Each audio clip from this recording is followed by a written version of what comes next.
নমস্কার বন্ধুরা, আজ আমি আবারও চলে এসেছি আপনাদের জন্য আরেকটি নতুন রেসিপি নিয়ে। আজ আমি বানাবো সয়া দো পেঁয়াজা। তো দেখুন, আমি সয়াবিন নিয়ে নিয়েছি।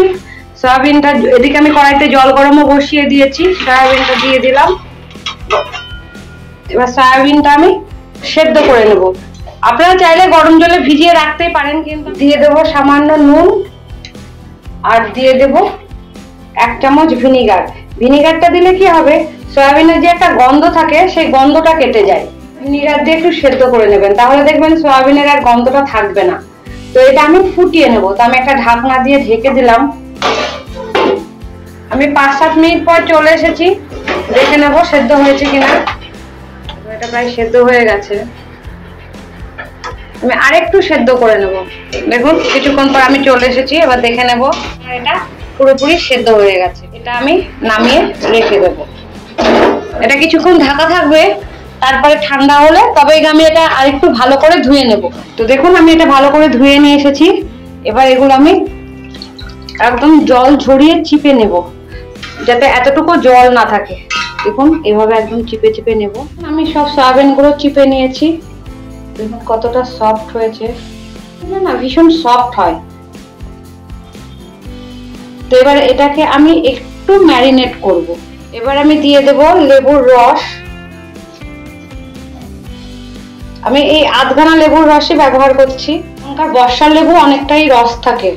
আর দিয়ে দেব soya sauce, dark soya sauce, আপনারা যে কোনো সয়া সসই দিতে পারেন। আর দিয়ে দেব টমেটো সস। এবার আমি এগুলোকে মাখিয়ে নেব। ভালো করে মাখতে হবে যাতে সবগুলোর মধ্যে এই উপকরণগুলো ঢুকে যায়। এটা আমার মাখানো হয়ে গেছে। এবার আমি এটা 10 মিনিটের মতন রেখে দেব। 10 মিনিটের জন্য এটাকে আমি রেখে দিচ্ছি। তো দেখুন এখানে আমি পেঁয়াজ নিয়ে নিয়েছি 2 রকম ভাবে কেটে, আর নিয়ে নিয়েছি লঙ্কা কুচোনো, নিয়ে নিয়েছি ক্যাপসিকাম কুচোনো। এটা অপশনাল, আপনারা চাইলে দিতেও পারেন, না দিতেও পারেন। আর এখানে নিয়ে নিয়েছি দেখুন রসুন কুচোনো, একদম মিহি মিহি করে কুচিয়েছি। আর এখানে আমি সয়াটাকে ম্যারিনেট করে রেখে দিয়েছি। তো এদিকে আমার কড়াই গরম হয়ে গেছে। কড়াইয়ের মধ্যে দিয়ে দেবো আমি সাদা তেল। এটা আমি সাদা তেলেই করব। তেলটা আমার গরম হয়ে গেছে। আমি দিয়ে দেব এখানে 2টো দারচিনি দিয়ে দিলাম, এলাচ, 2টো লবঙ্গ দিয়ে দিলাম, একটা শুকনো লঙ্কা কাটা,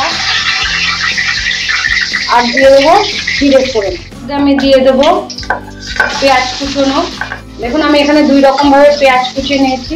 একটা পেঁয়াজকে আমি 8 খন্ড করে নিয়েছি, করে 4 টুকরো করেছি, করে মাঝখান থেকে গোল করে অর্ধেক করে নিয়েছি।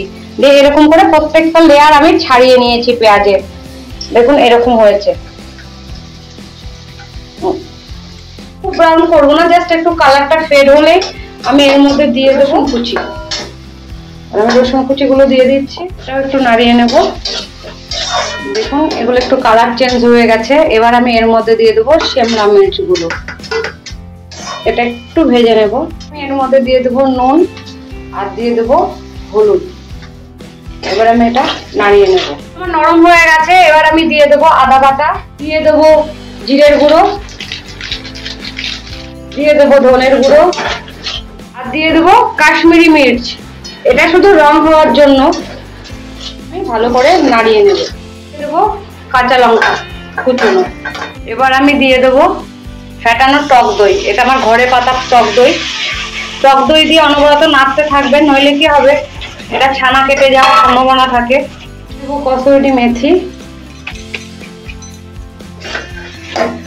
আর দিয়ে দেবো এই পেঁয়াজগুলো, দিয়ে দেবো লাল মির্চ। আমি দেবো না ভেবেছিলাম, তো একটু দিয়ে দিলাম। যখন ঝাল খান সেই রকমই দেবেন।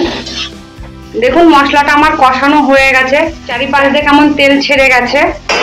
এবার আমি দিয়ে দেবো ম্যারিনেট করা সয়াগুলো নেব, দিয়ে দেবো সামান্য চিনি।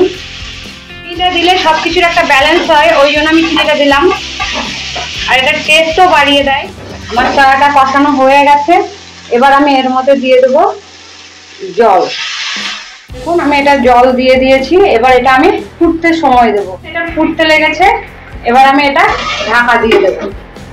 গ্যাসটাকে আমি একদম মিডিয়ামে রাখবো। 7-8 মিনিট পরে চলে এসেছি। এবার আমি ঢাকনাটা খুলে নেব, নাড়িয়ে নেব।